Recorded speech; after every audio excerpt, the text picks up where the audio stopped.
আসসালামু আলাইকুম বন্ধুরা। नमस्कार दोस्तों। सुपरमैन, आयरन मैन, बैटमैन जैसे अमेरिकन सुपर हीरो तो बहुत देख लिए। आज आप देखेंगे रूस के कुछ सुपर हीरो जिन्होंने पूरी दुनिया को बचाने के लिए अपनी जान तक दांव पर लगा दी थी।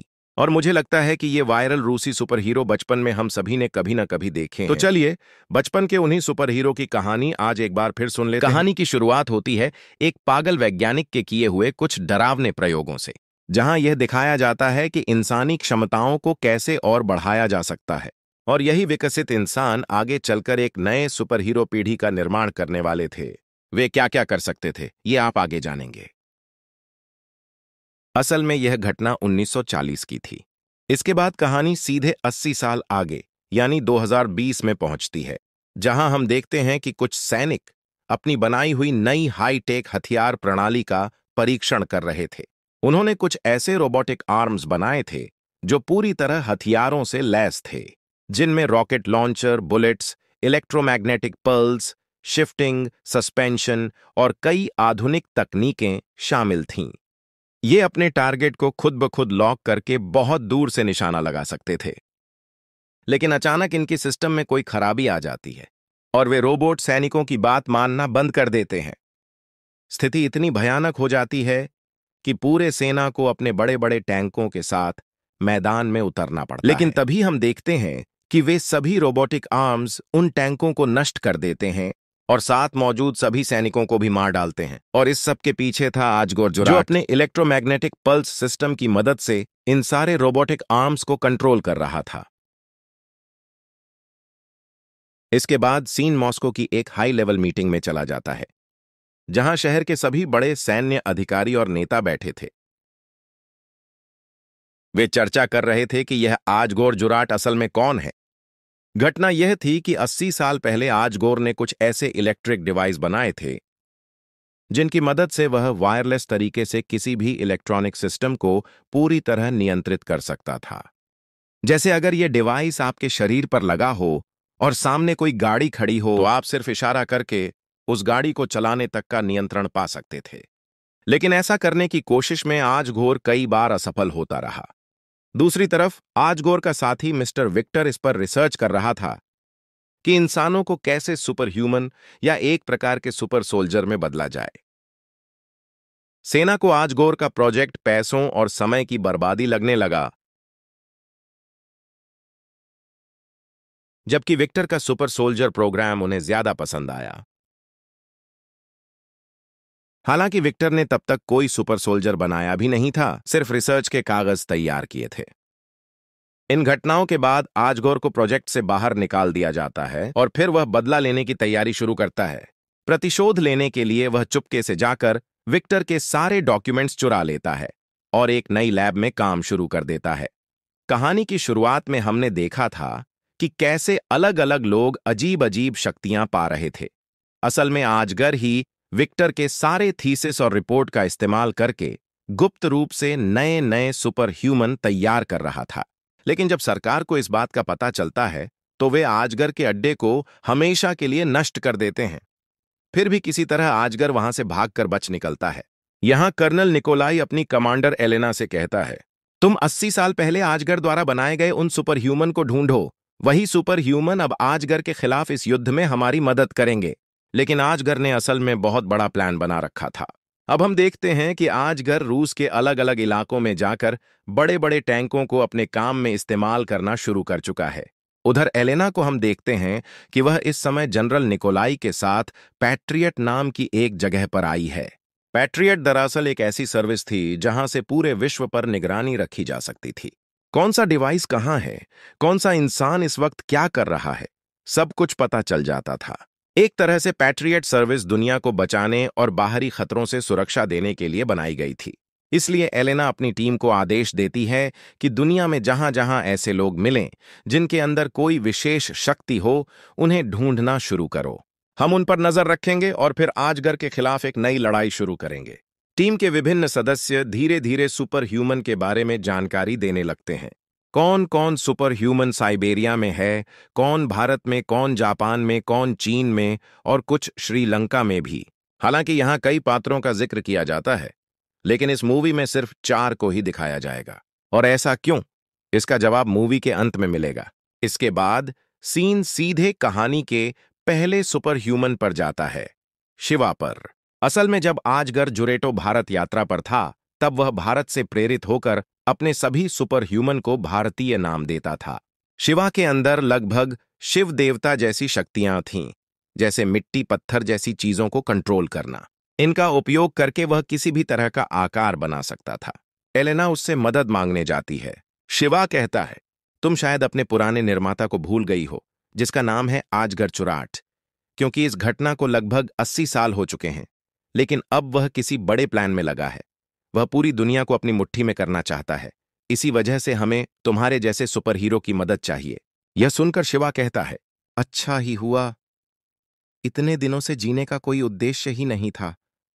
तुमने मुझे एक नया उद्देश्य दे दिया। इसके बाद सीन कहानी के दूसरे सुपर ह्यूमन पर जाता है, खान पर।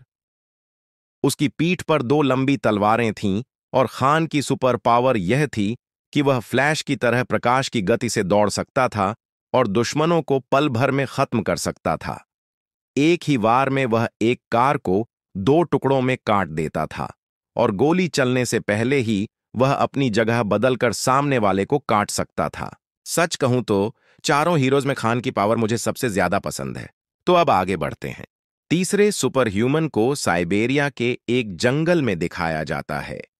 वह कभी खुद एक वैज्ञानिक था। जब सैनिक उसकी लैब में उसे पकड़ने आते हैं, तब वह वैज्ञानिक अपने शरीर में एक दवा इंजेक्ट कर लेता है और खुद को एक भालू के रूप में बदल लेता है, जिसे वॉर बियर भी कहा जा सकता है। भालू का रूप लेकर वह पलक झपकते ही सारे सैनिकों को खत्म कर देता है और इस भाई का नाम रखा गया है भोला। अब बारी आती है चौथे सुपर ह्यूमन की, गंगा। आजगर जब बनारस घूमने गया था, तो उसने गंगा नदी की पवित्रता देखकर इस लड़की का नाम गंगा रख दिया था। गंगा की सुपर पावर यह थी कि वह पानी में उतरते ही अदृश्य हो सकती थी। गंगा को मनाने के लिए बाकी 3, खान, भोला और शिवा, वहां पहुंचते हैं। उनके बीच एक अच्छी खासी लड़ाई भी होती है। इसका कारण था कि 80 साल पहले हुए बड़े विस्फोट में गंगा की स्मृति शक्ति चली गई थी, इसलिए वह तीनों को पहचान नहीं पा रही थी। लेकिन जब तीनों उसे समझाते हैं कि हम सब एक हैं और जिसने हमें बनाया है वही अब दुनिया को तबाह कर रहा है, हमें तुम्हारी जरूरत है क्योंकि हम चारों मिलकर ही आजगर को रोक पाएंगे। इसी बीच हम देखते हैं कि आजगर अपनी पुरानी लैब में वापस आ गया है। उसने पूरी लैब को फिर से तैयार कर लिया है और अब कई क्लोन सोल्जर्स भी बनाने लगा है। इन सोल्जर्स को हराना आम इंसान के लिए लगभग असंभव था। दूसरी ओर हम एलेना की पैट्रियट सर्विस में सभी सुपर ह्यूमंस को देखते हैं, जहां वे चर्चा कर रहे थे कि आजगर को कैसे हराए, क्योंकि आजगर उनकी सारी शक्तियां, कमजोरियां और रणनीतियां जानता था।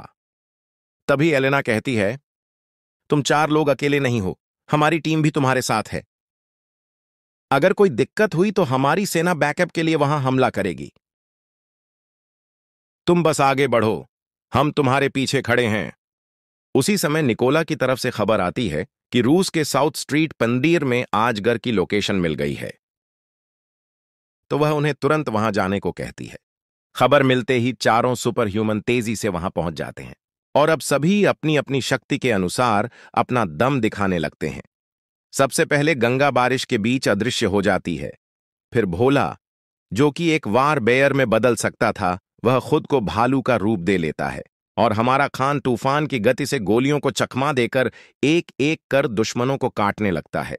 यहां बता दूं कि जिन सैनिकों से वे लड़ रहे थे, वे सभी आजगर के बनाए क्लोन सोल्जर थे, जो आम इंसानों से कई गुना ज्यादा ताकतवर थे। दूसरी तरफ हमारे शिवा भाई जमीन से सभी पत्थरों को एकत्रित करके दुश्मनों पर फेंकते रहते हैं। कुल मिलाकर लड़ाई अच्छी चल रही थी, लेकिन तभी अचानक गड़बड़ हो जाती है। लिक्विड नाइट्रोजन का उपयोग करके गंगा को जमा दिया जाता है और स्टेनलेस स्टील के जाल से भोला को कैद कर लिया जाता है। तेज रफ्तार खान को बेहोशी का इंजेक्शन देकर कमजोर कर दिया जाता है। उधर शिवा से लड़ने के लिए खुद आजगर पहुंच जाता है और दोनों के बीच भयंकर लड़ाई शुरू होती है। यहां तक कि शिवा के फेंके पत्थरों का आजगर पर कोई असर नहीं होता। फिर वह अपने हाथ की शॉक वेव से शिवा के पेट पर ऐसी चोट करता है कि उसकी रीढ़ की हड्डी टूट जाती है और शिवा पूरी तरह खत्म हो जाता है। इसके बाद हम देखते हैं कि आजगर तीन हीरोज गंगा, भोला और खान को बंदी बना लेता है, लेकिन शिवा वहां नहीं था क्योंकि वह बुरी तरह घायल हो चुका था। अब सभी को एक मैग्नेटिक फील्ड के पीछे कैद कर दिया जाता है जहां से बाहर निकलना असंभव था। आजगर कहता है, अगर तुम्हें मारना चाहता तो मैं बहुत पहले ही तुम्हें ढूंढकर खत्म कर देता, लेकिन मुझे तुम्हारी शक्तियों की जरूरत है। मैंने जो नए क्लोन सोल्जर बनाए हैं उनमें मैं तुम्हारी कुछ शक्तियां जोड़ना चाहता हूं, लेकिन तीनों इनकार कर देते हैं। तुम हमारी शक्ति नहीं ले सकते। तब आजगर कहता है, ठीक है, शक्ति मत दो, मेरे पास इससे भी बड़ा प्लान है। फिर वह रूस के एक और इलाके में जाता है जहां भारी भरकम टैंकों का भंडार था। वह अपनी इलेक्ट्रोमैग्नेटिक पल्स सक्रिय करता है और सारे टैंक बाहर निकल आते हैं। पूरा शहर अफरा तफरी से भर जाता है और वह एक टावर चुराने की कोशिश करता है। जहां यह टावर बना था वहां कई बड़ी बड़ी क्रेन थीं जिन्हें आजगर अपनी शक्ति से एक तरफ हटा देता है। इसी बीच निकोलाई उससे मिलने पहुंचता है। असल में निकोलाई ने ही एलेना को यह काम दिया था कि पहले सुपर सोल्जर्स को ढूंढो, फिर आजगर तक पहुंचो, ताकि आजगर हीरोज की शक्तियां लेकर अपने अगले मॉड्यूल पर काम कर सके। यानी निकोलाई गुप्त रूप से आजगर के लिए काम कर रहा था, एक तरह का डबल एजेंट। निकोलाई यह सब अपने शर्तें पूरी करवाने के लिए कर रहा था। अब वह आजगर के पास आया था खुद को रूस का राष्ट्रपति बनाने की मांग लेकर, लेकिन आजगर गुस्से में उसे भी मार डालता है। इसके बाद हम उस क्रैकन टॉवर को देखते हैं जिसकी जरूरत आजगर को अपने अगले विशाल मिशन के लिए थी। वह उस टावर को चुरा ले जाता है। यहां हम एलेना को देखते हैं जो इस वक्त शिवा के पास पहुंची थी। क्योंकि शिवा की रीढ़ टूट चुकी थी, इसलिए उसकी सारी शक्तियां भी खत्म हो चुकी थीं और वह एक साधारण इंसान में बदल चुका था। यहां वह अपनी कुछ पुरानी बातें एलेना को बताने लगता है। कैसे वह अपनी बेटी को खुद अपने हाथों से उठाता था, उसे स्कूल ले जाता था, फिर कॉलेज तक पहुंचते देखा, फिर उसकी शादी देखी और उसके बाद उसकी बेटी का बच्चा हुआ। और जब वह बच्चा भी बड़ा होकर शादी करके अपनी जिंदगी में आगे बढ़ गया, फिर भी उसकी बेटी हमेशा उसके पास ही रही। उसने अपनी बेटी को अपनी आंखों के सामने बड़ा होते देखा और फिर अपने ही हाथों उसे दफनाया भी। मतलब आजगर ने जितने भी सुपरह्यूमन बनाए थे वे सभी एक तरह से अमर थे। उम्र के कारण वे कभी नहीं मर सकते थे। हालांकि गोली लगने या किसी गंभीर शारीरिक चोट से उनकी मौत हो सकती थी, तो कहा जा सकता है कि उनके शरीर में एक एंटी एजिंग सिस्टम काम कर रहा था। इसी वजह से 80 साल पहले बनाए जाने के बाद भी उनकी उम्र एक दिन भी नहीं बढ़ी थी। इसी समय एलेना मदद लेने सीधा विक्टर के पास पहुंचती है और विक्टर वही व्यक्ति था जिसने सबसे पहले सुपरह्यूमन पर रिसर्च शुरू की थी और आजगर ने इसी विक्टर से सारी जानकारी चुराकर ये सुपरह्यूमन तैयार किए थे। चूंकि पूरी रिसर्च विक्टर के पास थी, इसलिए उसने एक ऐसा इंजेक्शन बनाया जिससे शिवा अपनी शक्तियां वापस पा लेता है। अब एक दिन बाकी सैनिक आजगर के साथ मिलकर अपने अगले मॉड्यूल पर काम शुरू कर देते हैं और दूसरी तरफ पीछे से एलेना आकर बाकी तीनों गंगा, खान और भोला को छुड़ा लेती है। इसके बाद शुरू होता है इस पूरी फिल्म का मेरा सबसे पसंदीदा हिस्सा। यहां एलेना उनकी शक्तियां बढ़ाने के लिए उन्हें अलग अलग हथियार देती है। खान को एक कोड़ा सोट दिया जाता है जो पहले से अधिक सुरक्षित और शक्तिशाली था। गंगा को ऐसा सूट दिया जाता है जिसमें एक डिवाइस लगा था जो पानी की मदद के बिना भी गंगा को अदृश्य कर सकता था। और हमारे भोला भाई को एक ऑटोमेटिक मशीन गन दी जाती है। यह सामान्य रूप से हाथ से कंट्रोल की जा सकती थी, लेकिन जब भोला अपनी अंतिम शक्ति के स्तर में पहुंचता, यानी पूरी तरह एक भालू में बदल जाता, तब यह मशीन गन अपने आप फोकस करके उसी दिशा में गोली चलाती जिस दिशा में भोला देख रहा होता। यहां उनकी ट्रेनिंग बहुत शानदार तरीके से होती है। हर कोई अपने अपने सूट के साथ पूरी ताकत से दुश्मनों को हराने की कोशिश करता है और अंत में अपने मिशन में सफल भी हो जाते हैं। इधर हमारा आजगर जुरेट भाई उस क्रैकन टॉवर को चुराकर शहर की ऊंची ऊंची इमारतों के बीच इतना ऊपर लटका देता है कि आमतौर पर 500 मीटर ऊंचे इस टावर की ऊंचाई लगभग 800 मीटर हो जाती है। और इस ऊंचाई से 1960 में छोड़े गए एक पुराने सैटेलाइट से सीधी कनेक्टिविटी मिल जाती थी, जो एक एटॉमिक रेंज बना सकता था। एटॉमिक रेंज कुछ कुछ न्यूक्लियर बम जैसा था, लेकिन न्यूक्लियर बम जहां केवल एक शहर को नष्ट कर सकता है, वहीं यह एटॉमिक रेंज अंतरिक्ष से एक पूरे देश को नष्ट कर सकता था। अगर यह शक्ति आजगर के हाथ लग जाती तो वह पूरे विश्व पर अपना नियंत्रण स्थापित कर सकता था। इसीलिए हमारे हीरो वहां पहुंचते हैं और आजगर के मॉड्यूल 2 डिवाइस को, जो क्रैकन टॉवर में लगा था, चुपचाप नष्ट करने के लिए वहां पहुंच जाते हैं। और फिर हर कोई अपने अपने हिस्से की जगह में वे चले जाते हैं। जैसे ही वे बेसमेंट में पहुंचते हैं, वहां लड़ाई होती है। फिर पार्किंग लॉट में हमारे भोला भाई अपने बंदूक के साथ पहुंचते हैं और आकाश से हमारे खान साहब उतरकर दुश्मनों की पूरी रस्सी काट देते हैं, ताकि उनके बाकी दोस्त उस रस्सी के सहारे ऊपर जाकर मॉड्यूल को नष्ट कर सकें।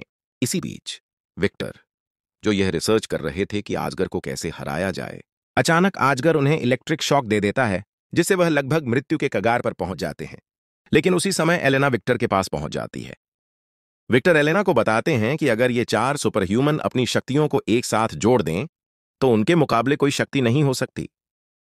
लेकिन उन्हें यह शक्ति बिल्कुल सही तरीके से इस्तेमाल करनी होगी, वरना वे खुद भी मर सकते हैं। अब हमारे हीरो मॉड्यूल 2 तक पहुंचते हैं, लेकिन इसे बंद करने के लिए उन्हें एक बड़ा विस्फोट करना पड़ता, जो उनकी जान भी ले सकता था। तभी गंगा कहती है कि मुझे तापमान का कोई असर नहीं होता। चाहे कितना भी गर्म या ठंडा हो, मैं किसी भी तापमान में खुद को नियंत्रित कर सकती हूं। तो वह मॉड्यूल 2 के गर्म गर्म रॉड्स को हाथ से पकड़ लेती है, जिससे आजगर जुरेट ने क्रैकन टॉवर पर लगाया हुआ सेफ्टी शील्ड बंद हो जाता है। इसके बाद वे सभी मिलकर आजगर से लड़ने चले जाते हैं, लेकिन आजगर इतना शक्तिशाली था कि सुपरह्यूमन सूट होने के बावजूद वह उन्हें चोट पहुंचाता है और उनकी हालत खराब कर देता है। अब उनके पास समय नहीं बचा और उन्हें वहां से एक विमान में छिपकर भागना पड़ता है। खान अपनी छुरी के सहारे अपने सभी दोस्तों को लेकर वहां से निकलने लगता है, लेकिन आजगर के हमले में वे विमान से नीचे गिर जाते हैं। तभी एलेना वहां पहुंचती है और उन्हें विशेष निर्देश देती है। वह कहती है कि विक्टर ने मरने से पहले बताया था, यदि तुम चारों अपनी शक्तियों को एक साथ जोड़ो तो केवल एक सोनिक ब्लास्ट के माध्यम से पूरे क्रैकन टॉवर को नष्ट किया जा सकता है। यह सुनकर चारों एलेना की बात मानते हुए अपनी शक्तियों को एक साथ जोड़ना शुरू करते हैं। वे जानते थे कि एक छोटी गलती उनकी मौत का कारण बन सकती है, लेकिन उनकी प्राथमिकता थी पूरे संसार को बचाना। इसलिए वे अपनी पूरी शक्ति एकत्र करते हैं और एक विशाल सोनिक ब्लास्ट फोड़ते हैं, जिससे पूरा क्रैकन टॉवर टूटकर चूर हो जाता है और आजगर जुरेट के सपने भी चूर चूर हो जाते हैं। साथ ही हमारे सुपर हीरो पूरी दुनिया को बचाने में सफल हो जाते हैं। कहानी के अंतिम क्षण में सुपर हीरो एलेना से वादा करते हैं कि भविष्य में यदि कोई खतरा आएगा तो वे फिर से एक साथ उस खतरे का सामना करेंगे। यहां फिल्म खत्म हो जाती है, लेकिन पोस्ट क्रेडिट सीन में देखा जाता है कि एलेना को कुछ गुंडों ने पकड़ लिया, क्योंकि उसने बाकी सैनिकों को बताया था कि कुछ और सुपर सोल्जर मौजूद हैं जिन्हें वह ढूंढ रही है। जैसा कि मैंने फिल्म की शुरुआत में बताया था, विभिन्न सैनिकों ने अलग अलग जगहों की जानकारी दी थी। साइबेरिया, भारत, चीन, जापान और यहां तक कि श्रीलंका में भी कुछ सुपर ह्यूमन हैं, लेकिन केवल 4 को खोजा जा सका। इसका मतलब अभी भी कई ऐसे हैं जिन्हें ढूंढा नहीं जा सका। एलेना गुंडों से लड़ते हुए जानती है कि फेरोन नाम का एक व्यक्ति उसे मारने के लिए भेजा गया है। इसका मतलब है कि यह अज्ञात फेरोन चाहता है कि सुपर हीरो एकत्रित हों और उसकी बड़ी योजना को अंजाम दें। इससे हम समझते हैं कि फिल्म का दूसरा भाग निश्चित रूप से आएगा और व्यक्तिगत रूप से मैं इसके लिए बहुत उत्साहित हूं। अगर यह आता है तो हम इसे जल्दी ही एक्सप्लेन करेंगे। तो ये थी आज की पूरी कहानी। कैसी लगी कमेंट में जरूर बताइए। आज के लिए इतना ही, अलविदा।